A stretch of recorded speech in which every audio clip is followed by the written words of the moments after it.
So I've decided that I need more practice with making pixel art buildings. And I thought to myself, why not bring you all on the journey with me? So in this video, we'll be making a donut shop. Now you must be wondering, why in the world are you seeing me draw a character right now? And this is because I learned one very, very important thing about making buildings back when I was making a tile set for someone else. If you're planning to use these buildings in a game, and you want a character to walk through them and you want it to look nice, you need to know what size your character is going to be before you make your doors. Technically, the door should probably be a little bit taller than my character, but for the sake of example, we're just leaving it as it is. I mean, we're essentially making pixel art cartoons for a video game, so it doesn't have to be super realistic, it just has to look somewhat believable.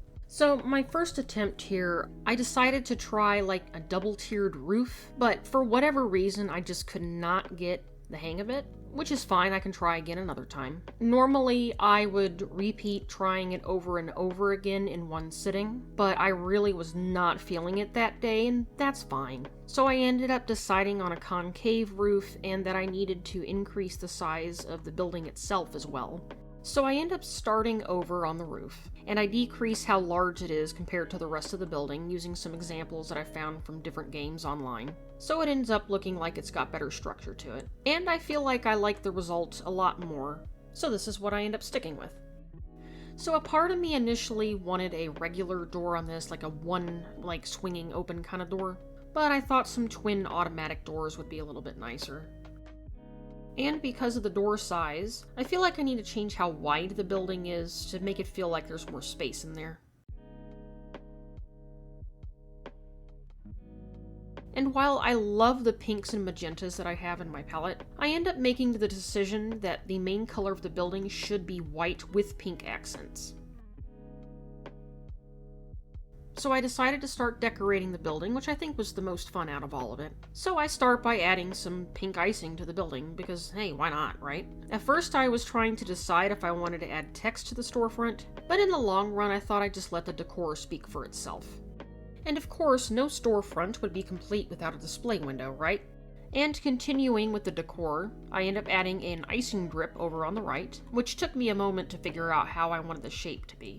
So initially I was going to go for the classic donut sits on top of the donut shop thing, but you'll see that I decided to do something totally different with that. And it did take me a few attempts with the circle tool to try to figure out if that was going to work for me, but sometimes you're better off just drawing things by hand.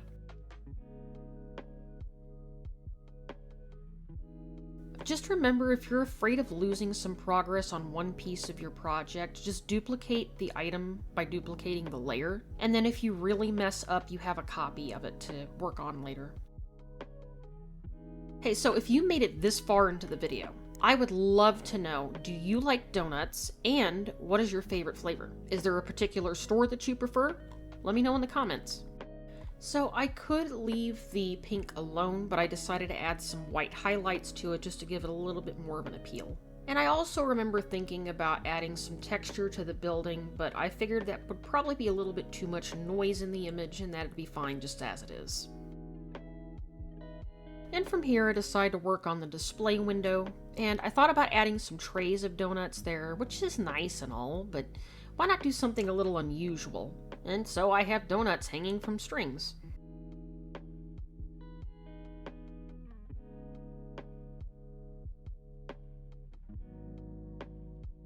I wonder what kind of shop I should try next. If you happen to have a suggestion, I'm all ears. Let me know.